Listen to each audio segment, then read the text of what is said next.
Nazareth, gloire au Créateur du ciel et de la terre, le Maître de l'univers, le Maître de tous les esprits. Je remercie une fois de plus tous ceux qui restent scotchés à cette émission et sur cette chaîne PIBS Télévision, l'Évangile dans toute sa splendeur. Je remercie tous les partenaires qui ne cessent de soutenir cette émission et cette chaîne. Je bénis également tous ceux qui vont se joindre à la cause afin que nous puissions mieux servir le Seigneur Jésus-Christ. Que Dieu bénisse tous ceux qui nous suivent depuis leur domicile ou leur lieu de service, sur leur smartphone ou sur leurs ordinateurs. En tout cas, que Dieu vous bénisse, vous tous qui posez des questions et qui attendez les réponses impatiemment. Que Dieu vous bénisse une fois de plus. Alors ce soir ou ce matin, cela dépend de l'heure à laquelle vous me suivez.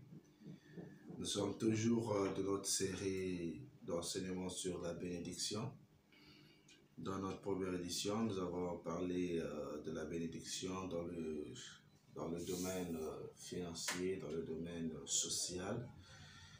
Nous avons parlé de la bénédiction dans le sens de l'aisance. Et aujourd'hui, nous revenons encore sur ce même thème, la bénédiction. Et cette fois-ci, nous allons parler du complexe et de l'envie. Parce qu'il y a des bien-aimés qui m'ont écrit et m'ont dit que, comme de Dieu, je ne me sens pas bien dans ma peau, je ne vis pas bien ma foi parce que.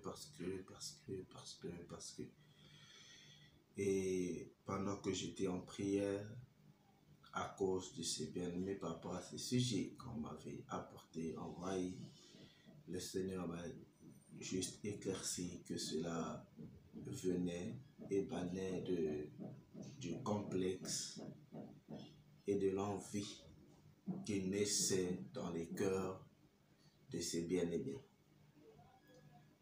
Alors nous allons parler du complexe et de l'envie pendant un court moment. Et je souhaite que toute personne qui voudra en discuter encore mieux pourrait nous écrire en commentaire ou sur nos numéros WhatsApp pour que nous puissions mieux traiter la situation. Que Dieu nous bénisse.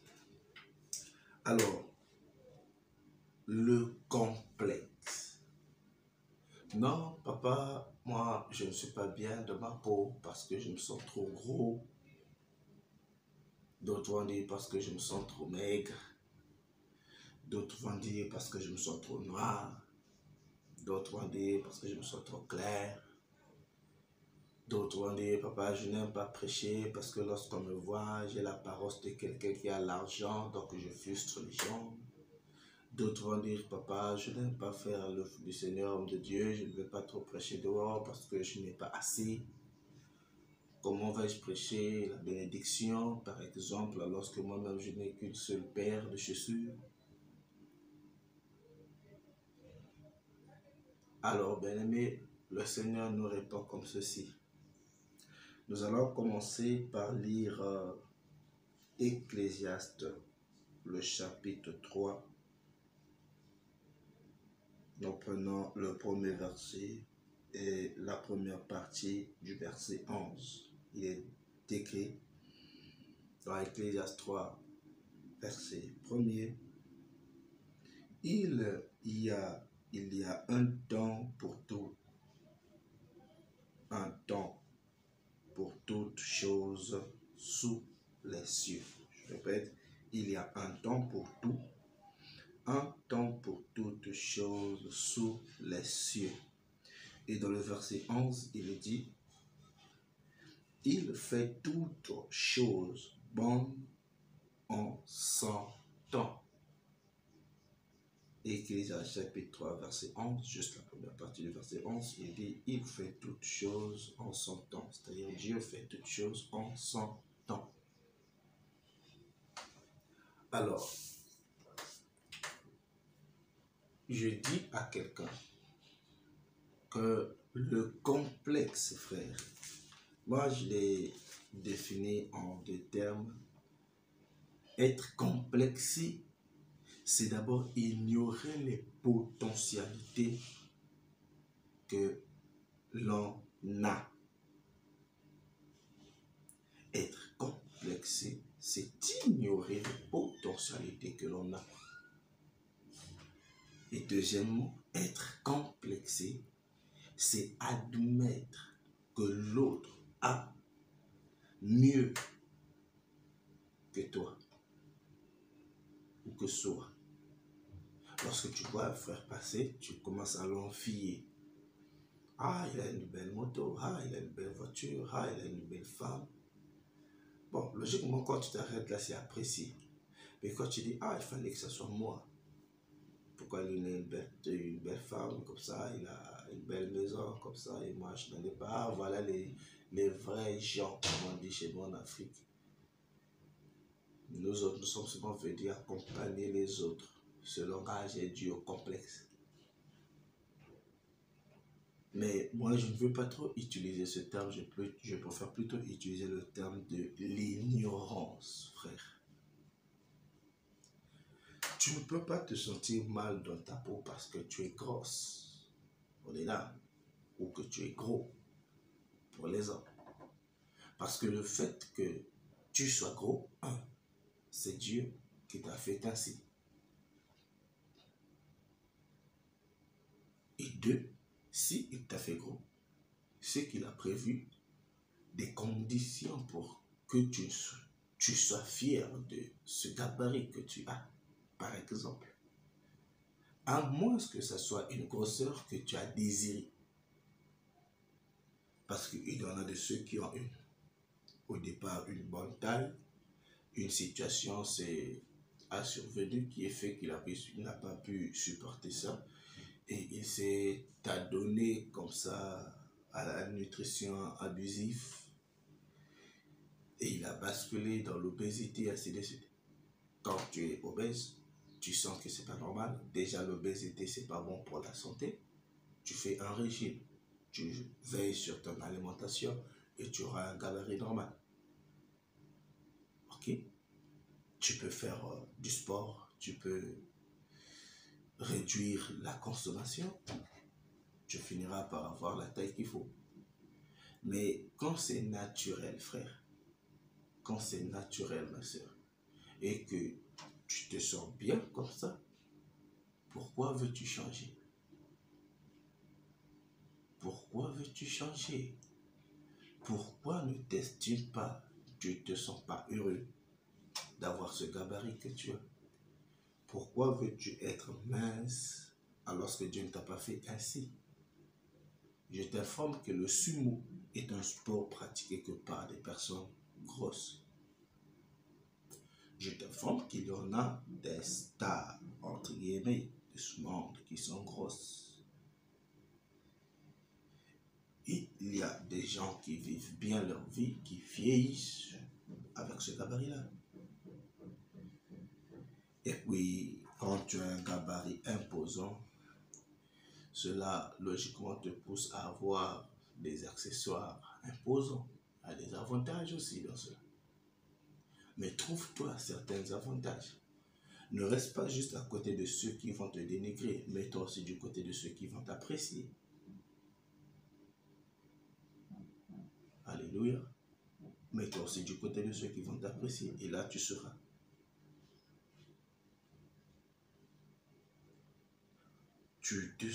Tu veux prêcher l'évangile, mais tu ne te sens pas assez équipé, point de vue vestimentaire.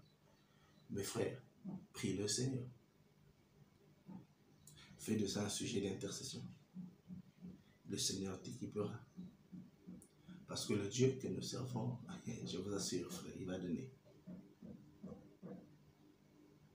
Parce que moi qui parle de ces choses aujourd'hui, ce sont des choses que j'ai vécues et il y a des témoins. Le vêtement n'est rien pour Dieu. Il t'a donné le souffle de vie. Il t'a donné la bonne santé. Il t'a donné un abri. Est-ce un vêtement qui ne pourra pas te donner? Fais le premier pas et tu verras si Dieu ne fera pas le reste. Arrête de stationner parce que tu te dis que non, parce que je n'ai pas ceci, parce que je ne suis pas Y ou je ne suis pas Z, que je ne peux pas faire telle chose. Qui te l'a dit, frère?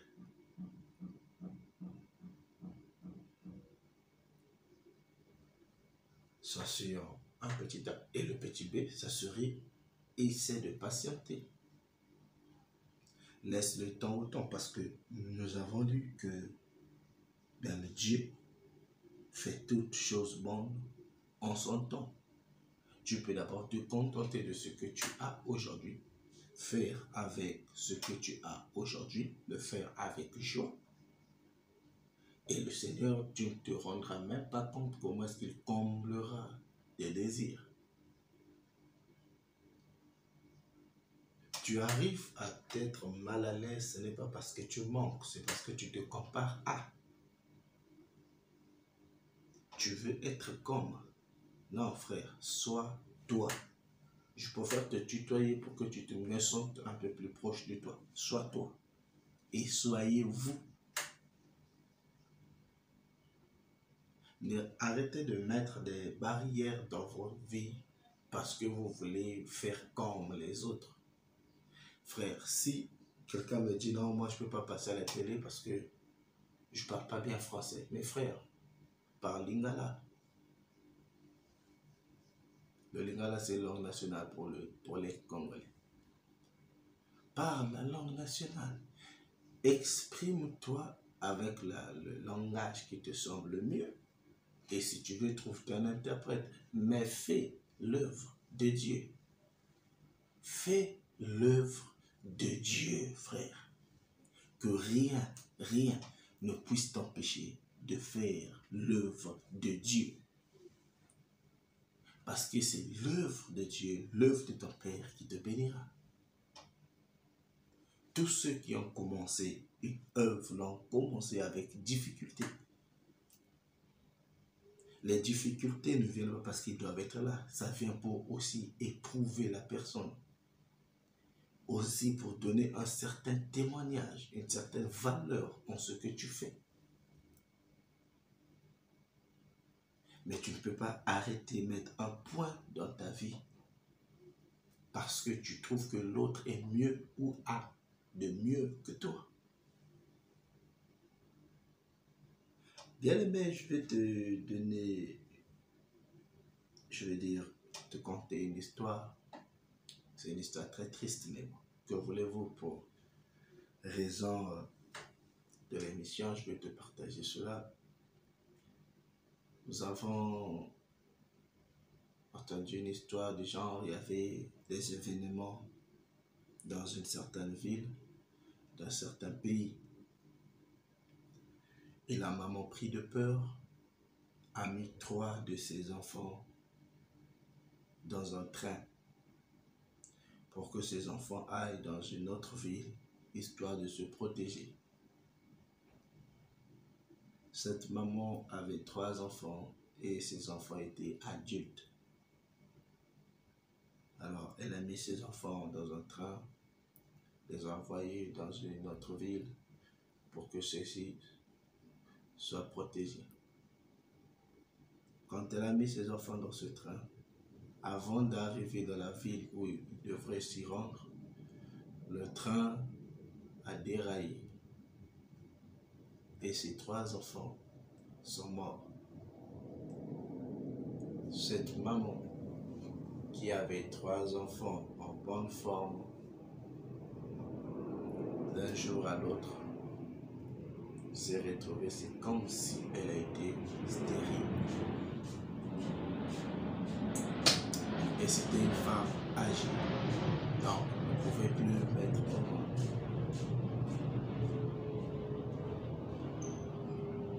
C'est pour te dire que ce que tu es en train d'envier à l'autre aujourd'hui, c'est pas éternel. Et qui sait ce qui peut se produire demain? C'est triste, mais voilà. Tu as envié cette maman. Oh, la maman là, ses enfants grandissent. Oh Seigneur, pourquoi pas moi, mais Seigneur, ainsi de suite. quelques temps après les tremblements, les enfants meurent. Vas-tu encore envier cette maman?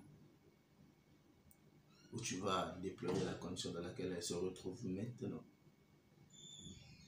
Tu es en train de complexer un monsieur qui a un véhicule, mais ce véhicule a pour aussi l'entraîner à la mort. Est-ce que si, pendant que tu dis non, il fallait que je sois comme ce monsieur qui est dans son véhicule et tout ça, pendant que tu parles, le jeu démarre, cogne un mur et se meurt. Je pense qu'en ce moment, tu diras, oh Seigneur, merci pour m'avoir préservé. Je te bénis parce que je n'ai pas de voiture aujourd'hui. Peut-être que je me serais retrouvé dans cette condition-là. Frère, Dieu fait toutes bonnes choses en son temps. Si ton temps n'est pas encore arrivé, ne t'arrête pas là, mais continue à travailler. Continue à plaire au Seigneur. Vis ta vie sans complexe. Alléluia. Vis ta vie, mais sans complexe.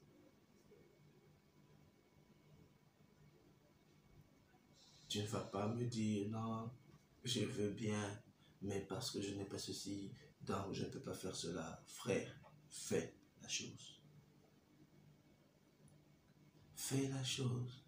Non, je ne sais pas bien parler, je ne m'exprime pas bien à la télévision. Apprends, frère.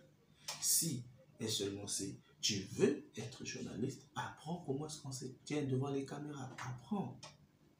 Apprends. Au lieu de complexer, au lieu d'envier, apprends, frère. Tu veux aller dans un pays étranger où on parle anglais, ben, commence déjà à apprendre l'anglais dans ton pays.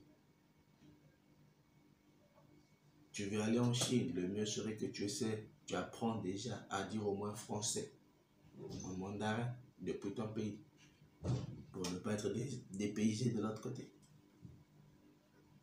Alléluia. Frère, je viens juste te dire que estime-toi heureux avec ce que tu as. Quand Dieu te donne 1000 francs, que tu dises merci, ça l'encourage de pouvoir te donner 10 000. Mais si Dieu te donne 1000 francs, aujourd'hui, tu dis, oui, ben, j'ai reçu 1000 francs, mais c'est juste 1000 francs, c'est rien. C'est comme si tu méprisais le don que Dieu te fait, il t'a donné, il ne te donnera pas d'autre. Parce que tu es ingrat, tu n'es pas reconnaissant.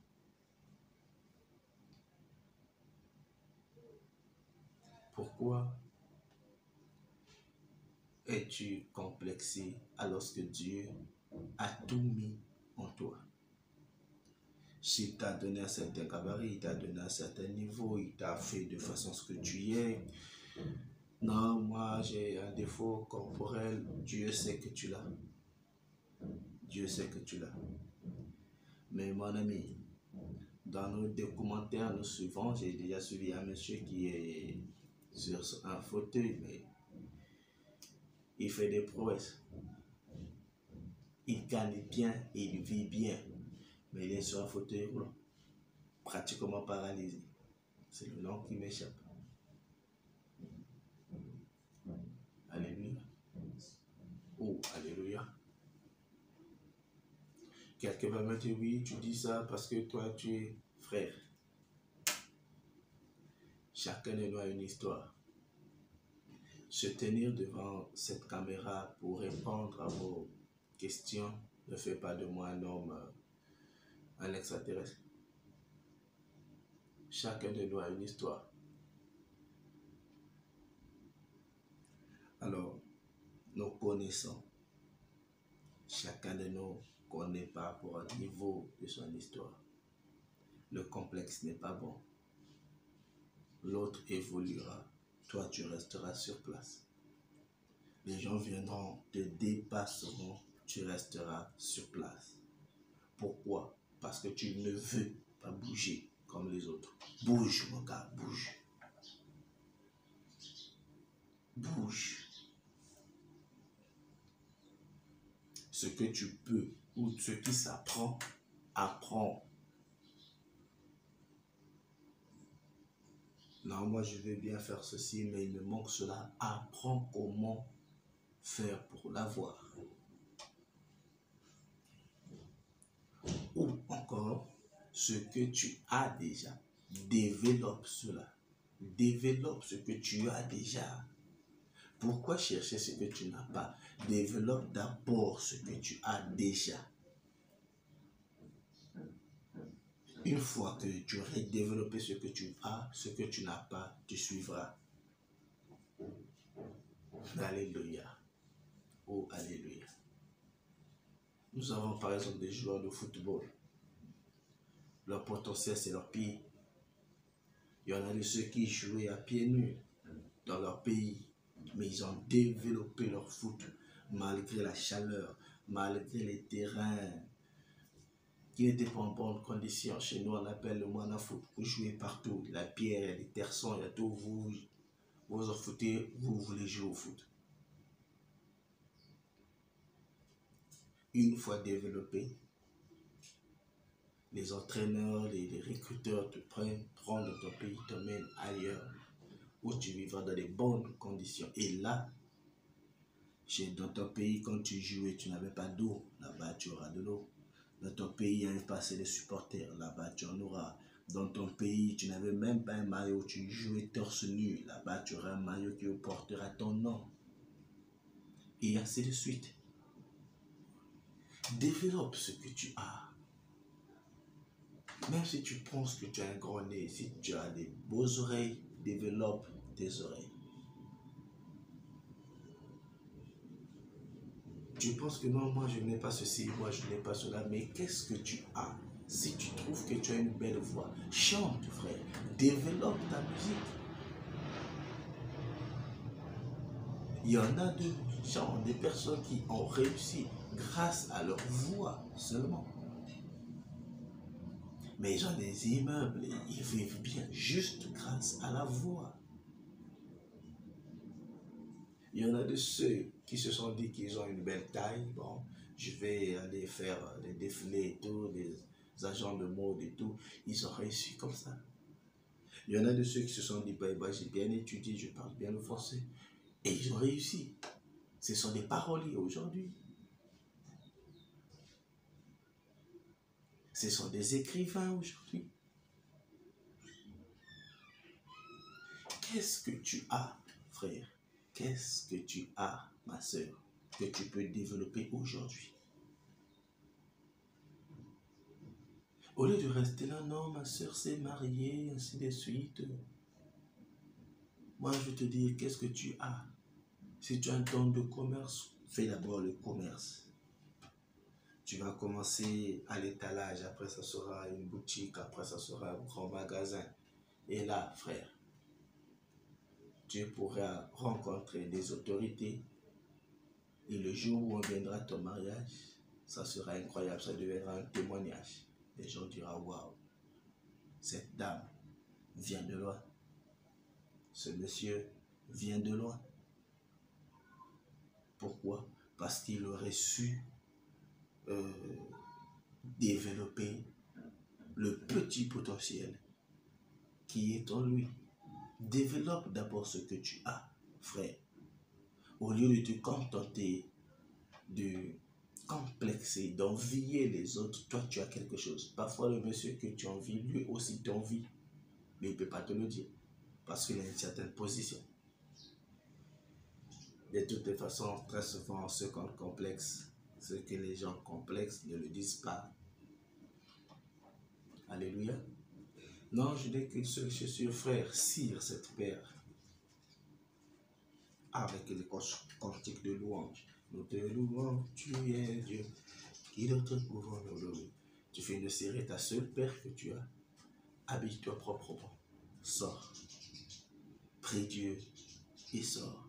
Va faire ce que tu as l'habitude de faire. Je t'assure qu'il y aura un jour qui transformera toute ta vie. Mais si tu te dis parce que je n'en ai pas, parce que je n'ai rien, que je reste chez moi, frère, la main ne te retrouvera pas là où tu es.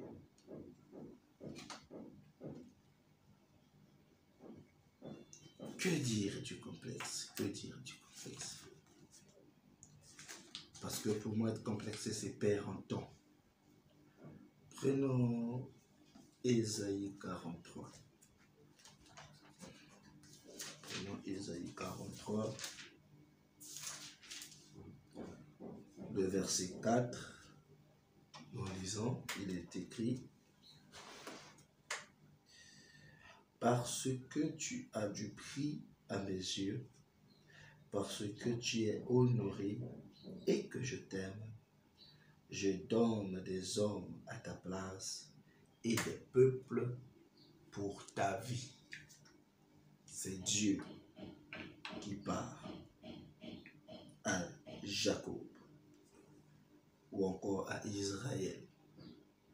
Alors en ce jour, je veux que à la place d'Israël ou de Jacob, que tu y mettes ton nom. Et qu'à chaque fois que l'envie voudrait te gagner pour te décourager, à chaque fois que tu te sentiras lésé, à chaque fois que tu voudras reculer, que tu lises ce passage. Ésaïe, le chapitre 43, le verset 4. Il est écrit, je relis pour toi: parce que tu as du prix à mes yeux, parce que tu es honoré et que je t'aime, je donne des hommes à ta place et des peuples pour ta vie. Dieu dit, tu as du prix à ses yeux. Que tu aies un défaut, que tu te sentes mal, que tu vives mal, que tu retiens, que tu as du prix aux yeux de Dieu. Dieu te reconnaît comme étant une personne honorée. Et Dieu dit qu'il t'aime. Tu me reçois là? Dieu t'aime. J'ai dit, tu remplaces Jacob ou Israël par ton nom. Donc pour moi, je dirais prince. Parce que tu as du prix à mes yeux. Parce que tu es honoré et que je t'aime, je donnerai des hommes à ta place. Pour moi, Dieu sacrifiera des hommes à ma place. Et des peuples pour ma vie. Comment être découragé quand tu sais que Dieu m'aime tellement que si un danger voulait m'arriver, il est capable de me protéger et sacrifier tout un peuple juste pour que j'ai la vie. Parce que je suis précieux à ses yeux. J'ai du prix aux yeux de Dieu. Tu as du prix aux yeux de Dieu. Ton Créateur t'a créé, il sait le pourquoi. Il t'a envoyé sur terre, il sait le pourquoi. Il t'a fait comme tu es, il sait le pourquoi. Même si ce sont des circonstances qui ont fait que tu te retrouves dans les conditions dans lesquelles tu es à présent, sache-le que Dieu sait le pourquoi. Il savait. Si tu étais victime d'un accident, il le savait. Tu vas me dire pourquoi il a permis? Parce qu'il a permis. C'est pas parce que tu as accidenté que tu es mort. C'est pas parce que tu as accidenté que ta vie est fichue. C'est pas parce que tu as accidenté que tu n'es plus rien, que tu n'en vaux rien. Négatif, mon frère. Nous voyons des accidentés qui prêchent l'évangile. Frère, il suffit juste que tu allumes ta télé, que tu vois les bonnes chaînes, que tu essaies de surfer sur Internet. Surfer sur Internet et là tu verras qu'il y a des gens qui vivent des conditions pires que la tienne. Quand tu le verras, tu te rendras compte que non, pour aller là aussi c'est trop. Et là tu commenceras à te donner de la valeur. Tu as du prix aux yeux de Dieu. Tu es honoré par Dieu. Et Dieu t'aime. Il t'aime, c'est pourquoi il a dit, il est écrit que Dieu a tant aimé le monde qu'il a donné son Fils unique. Même Jésus-Christ a été sacrifié sur la croix pour toi. Pendant que tu te décourages, Parfois, rappelle-toi que Dieu, le Créateur du ciel et de la terre, s'est sacrifié pour toi. La Bible dit qu'il s'est fait pauvre afin de nous enrichir. Alléluia. Alors, arrête de te décourager. Si ça persiste, écris-moi. Nous prierons ensemble. Nous prierons ensemble afin que cet esprit te libère. À l'instant que je prie, que toi qui me suis, qui reste complexé par une situation, malgré tout ce que tu as écouté à travers ce court message, je prie afin que le Saint-Esprit te localise, te touche et te libère de cette puissance. Au psaume 139, le verset 14, c'est David qui prie et qui dit: Seigneur, je te loue de ce que je suis une créature si merveilleuse. Tes œuvres sont admirables et mon âme le reconnaît bien. Alléluia. Je te loue, Seigneur, de ce que je suis une créature si merveilleuse. Lorsque ce bien-aimé a essayé de voir tout autour de lui, il a vu des chiens, il a vu des canards, il a vu des arbres, il a vu des oiseaux, des poissons, d'autres créatures tout autour de lui. Il s'est rendu à l'évidence que moi, je suis une créature si merveilleuse. Je te loue, Seigneur. C'est pourquoi j'aimerais qu'une personne, quelle que soit la condition dans laquelle elle vit, quelles que soient les réalités qu'elle croise, quelle que soit l'opinion qu'elle a d'elle-même, cette personne, je souhaite que tu répètes ce verset avec moi. Je te loue, Seigneur. Je te loue, mon roi. Je te loue, mon Père, de ce que je suis une créature si merveilleuse. Je te loue, tes œuvres sont admirables et mon âme le reconnaît bien. Seigneur, mon âme le reconnaît bien. Tes œuvres sont admirables. Mon âme le reconnaît bien. Au nom de Jésus-Christ, je suis une créature si merveilleuse. Quel que soit ce qui peut m'arriver, j'ai du prix devant Dieu. Quel que soit ce qui peut m'arriver, j'ai de la valeur devant Dieu. Quel que soit ce qui m'arrive, je suis honoré par Dieu. Quel que soit ce que je peux penser de moi, Dieu m'aime. Et que pour moi, il est capable de livrer tout un peuple pour me sauver. J'ai du prix, j'ai du prix, j'ai du prix, j'ai du prix aux yeux de Dieu. Alléluia. Gloire à l'Élohim. Gloire au Créateur du ciel et de la terre. Vie éternelle, mon roi du ciel. Que Dieu vous bénisse abondamment.